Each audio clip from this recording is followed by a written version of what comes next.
இந்த நாடாளுமன்ற தேர்தலை பொறுத்தவரையிலும் பார்த்தீங்கன்னா எங்களுடைய நிலைப்பாடு வளமான தமிழகம் வலிமையான பாரதம். அதே வேளையிலே எங்களுடைய தலைவர் நாடாளுமன்றத்தில் உறுப்பினராக உள்ளார்கள். தொடர்ந்து தமிழகத்தினுடைய மிக முக்கிய பிரச்சனைகளுக்கு மத்திய அரசுடைய இணக்கமாக இருந்தாலுமே கூட தமிழகத்துடைய நலன்தான் முதன்மை என்ற நோக்கிலே செயல்பட்டு வருகின்றார்கள். அதுதான் தமிழ் மாநில காங்கிரசினுடைய இலக்காக இருக்கின்றது. கடந்த வாரம் எங்களுடைய செயற்குழு கூட்டம் சென்னையில் நடைபெற்றது. எங்களுடைய எதிர்பார்ப்பு எந்த வகையான கூட்டணியை அமைக்கலாம் என்பதை தலைவரிடத்தில் எடுத்து கூறினோம்.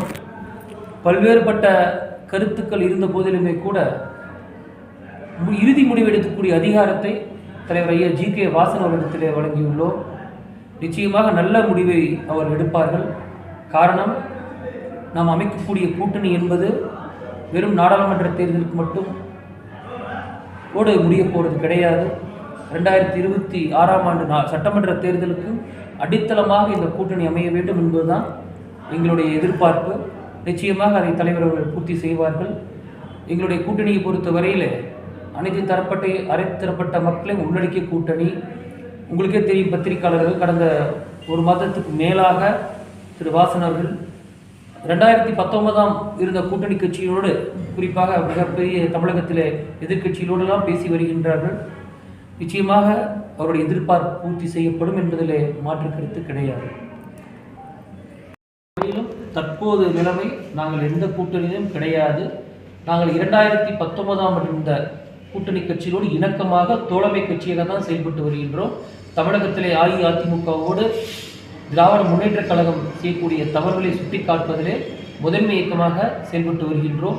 மத்தியிலே திரு மோடி அவர்களுடைய ஆட்சியிலே இருக்கக்கூடிய நல்ல முடிவுகளுக்கு ஆதரவளித்து வருகின்றோம். 2024ஆம் ஆண்டு நம்முடைய நாடாளுமன்ற தேர்தலை பொறுத்த வரையில் தற்போது வரையிலும் எந்த கூட்டணியிலும் தமிழ் மாநில காங்கிரஸ் கிடையாது. இறுதி முடிவை தலைவர் அவர்கள் இதுவரையிலும் அறிவிக்கவில்லை. நிச்சயமாக நல்ல முடிவை விரைவிலே அறிவிப்பார்கள். எங்களுடைய முதல் இலக்கு தமிழ் மாநில காங்கிரஸ் உண்டான அங்கீகாரத்தை, மரியாதையை எந்த கூட்டணி கட்சி தருவார்கள் என்பதை நாங்கள் பார்க்குறோம். முதல் அதுக்கு எந்த கட்சியாக இருந்தாலும் எங்களுடைய பலத்திற்கேற்ப அவர் இடங்கள் ஒதுக்க வேண்டும்.